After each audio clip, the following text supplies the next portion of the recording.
Good morning, this is Michelle Louise from the Home Tree Project. So this in New Zealand is our first day of level 4 isolation. I know a lot of the world are going through similar things, perhaps at different levels right now. But my first message to everyone out there is to keep calm, to understand that you're part of something here and that all of us are going through the same thing together.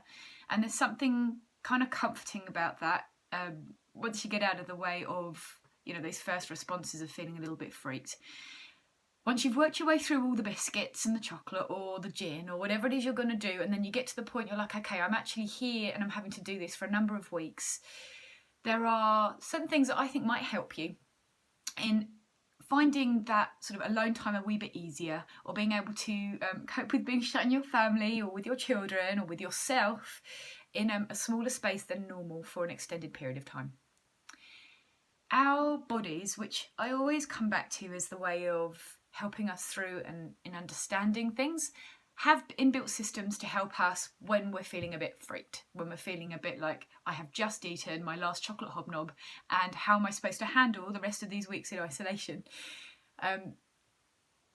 So what I wanted to do is just let you know a little bit about a few of those so you can utilise them if you're starting to have a day where you're not feeling so good or you're feeling a little bit stressed.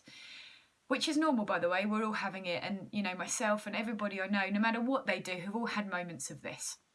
So that's normal, that's a normal response, and the physiology of our bodies is designed to deal with this. We have two parts of what we call our autonomic nervous system, so the bits that we don't necessarily consciously control straight away.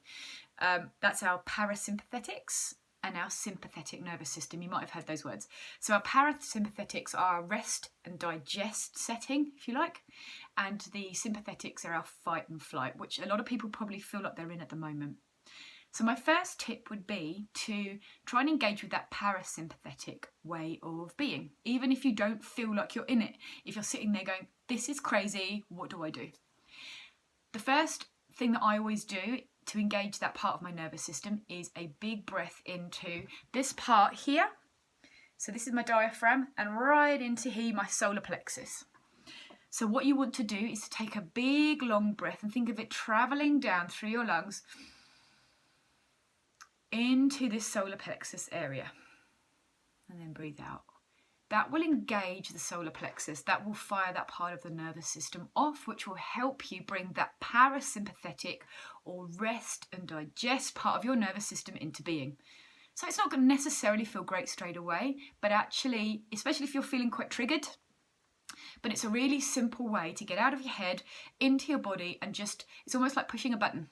So you're breathing into the button just below your solar plexus, okay?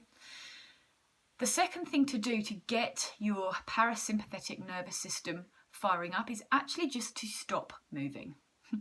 So the parasympathetics have a big supply to our digestive system. So if we're moving around and throwing our arms around and like hyperventilating and all these things, then the blood's going to be pumping out into our limbs and out into getting movement and all these sort of things going. Sit and take a moment. Now, I know it's going to feel like that's all we're going to be doing right now, but I mean genuinely stillness. And what that's going to do is help focus your attention into that kind of calmer state of being. And that doesn't have to be for too long, but if you're doing that alongside the breath, that's a very, very simple way to start just engaging with the calmness of things. So try it. Give it a go, and I'll be coming back to you with another tip tomorrow, and we'll be sorting out some Facebook Lives to run you through some cool stuff where your body can help you feel a bit calmer in these times. Okay, speak to you soon, guys.